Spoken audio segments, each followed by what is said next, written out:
An alert this morning for parents of young children.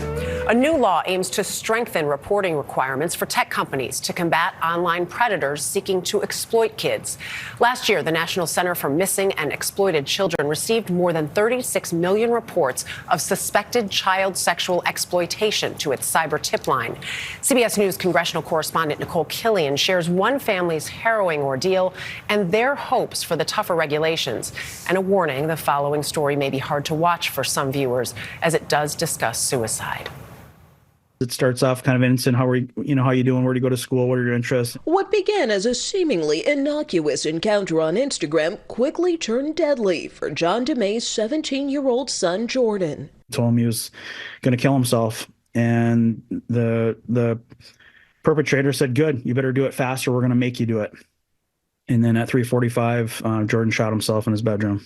Jordan was the victim of a sextortion crime. His father said Jordan was solicited by a man posing as a woman who asked him to send compromising photos. Then Jordan was ordered to pay up so the pictures wouldn't get out. Ultimately, it was about money at that point.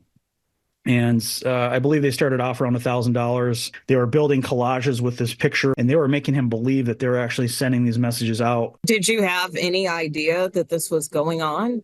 None. We were just all in shock. We had no idea what happened. There was no signs. There was no depression. There was nothing. Last month, President Biden signed the REPORT Act, a new law that requires social media companies to report crimes involving child sex trafficking, grooming, or enticement to the National Center for Missing and Exploited Children cyber tip line.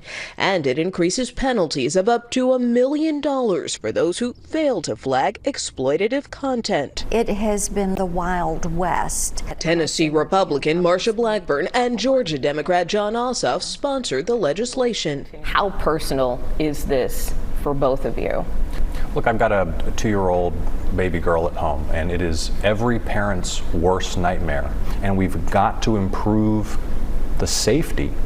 We have to hold the tech companies accountable to make them safe for children. You cannot sell alcohol to a child. You can't sell them a pornographic magazine. You can't take them to a strip show. If you did, law enforcement would come in, they would padlock your business, they would haul you down to the police station, they would book you, and you would be fined.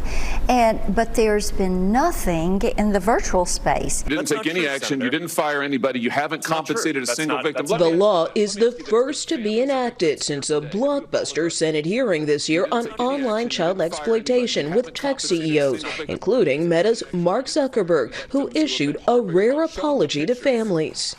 Would you like to apologize for what you've done to these good people? I'm sorry. John was there and believes the new law is a first step. Going to help. We have to do something, and I think we have to be comfortable with baby steps if that's what it's going to take. But I do find some peace in that. To protect other children from another tragedy like Jordan's.